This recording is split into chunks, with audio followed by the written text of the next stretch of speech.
খালেদা জিয়ার জানাজা আগামীকাল মানিক মিয়া অ্যাভিনিউতে দাফন জিয়াউর রহমানের কবরের পাশে।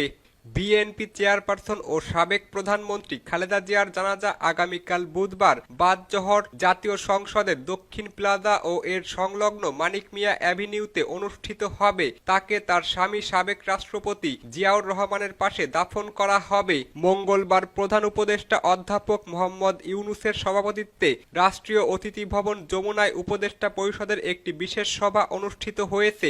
এই বৈঠকে বিশেষ আমন্ত্রণে অংশ নেন বিএনপির মহাসচিব মির্জা ফখরুল ইসলাম আলমগীর। বৈঠকে তিনি খালেদা জিয়ার জানাজা ও দাফনের বিষয়ে এই সিদ্ধান্তের কথা জানান। পরে প্রধান উপদেষ্টার প্রেস উইং থেকে সংবাদ বিজ্ঞপ্তিতে এই তথ্য জানান।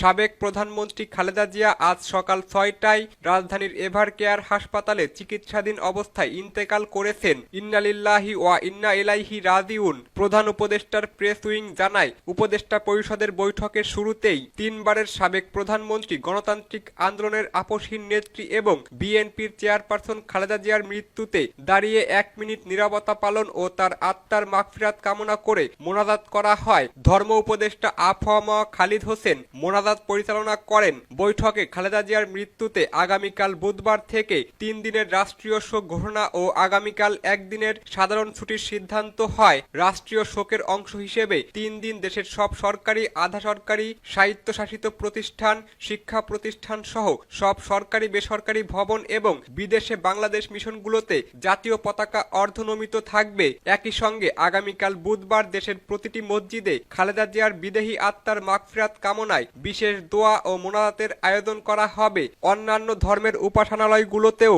আয়োজন হবে বিশেষ প্রার্থনার। সভায় সিদ্ধান্ত হয়, বিদেশে বাংলাদেশের মিশনগুলোতে সাবেক প্রধানমন্ত্রীর মৃত্যুতে শোক বই খোলা হবে। বৈঠকে খালেদা জিয়ার মৃত্যুতে একটি শোক প্রস্তাব গৃহীত হয়। এটি পাঠ করেন পরিবেশ, বন ও জলবায়ু পরিবর্তন এবং তথ্য ও সম্প্রচার উপদেষ্টা সৈয়দা রিজওয়ানা হাসান। বৈঠকে বিশেষ আমন্ত্রণে অংশ নেওয়া বিএনপি মহাসচিব মির্জা ফখরুল ইসলাম আলমগীর সাবেক প্রধানমন্ত্রী খালেদা জিয়ার পরিবার ও দলের পক্ষ থেকে অন্তর্বর্তী সরকারের প্রতি কৃতজ্ঞতা প্রকাশ করেন এবং খালেদা জিয়ার নিরাপত্তা সহ সব ক্ষেত্রে প্রয়োজনীয় সহায়তার জন্য প্রধান উপদেষ্টাকে ধন্যবাদ জানান। বৈঠকে সাবেক প্রধানমন্ত্রী খালেদা জিয়ার দাফন ও জানাজা সম্পর্কিত বিষয়ে সরকার সব ধরনের সহযোগিতা করবে বলে জানিয়েছেন প্রধান উপদেষ্টা। প্রধান উপদেষ্টা বলেন, আজকে গভীর শোকের সময় আমরা সবাই সমবেত হয়েছি। পুরো জাতি খালেদা জিয়ার জন্য দোয়া করছিল যাতে তিনি আমাদের সঙ্গে আরো অনেক বছর থাকেন। আমরা তার আত্মার মাগফিরাত কামনা করি। জাতির পক্ষ থেকে আমরা তার পরিবারের প্রতি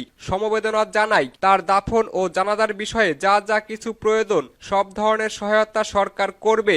স্মৃতিচারণ করে প্রধান উপদেষ্টা বলেন, সর্বশেষ উনার সঙ্গে দেখা হয়েছিল গত ২১শে নভেম্বর সশস্ত্র বাহিনী দিবসে। সেদিন তিনি খুব উৎফুল্ল ছিলেন। আমার সঙ্গে অনেকক্ষণ গল্প করেছেন। আমার স্ত্রীর স্বাস্থ্যের খোঁজ খবর নিয়েছিলেন। তিনি নিজে অসুস্থ ছিলেন, কিন্তু সবার সুস্থতা নিয়ে তার উদ্বেগ ছিল। জাতির এই গুরুত্বপূর্ণ সময়ে যখন আমাদের সকলের ঐক্যবদ্ধ থাকতে হবে, এ সময় তার উপস্থিতি আমাদের ভীষণ প্রয়োজন ছিল। তার চলে যাওয়া জাতির বিরাট ক্ষতি।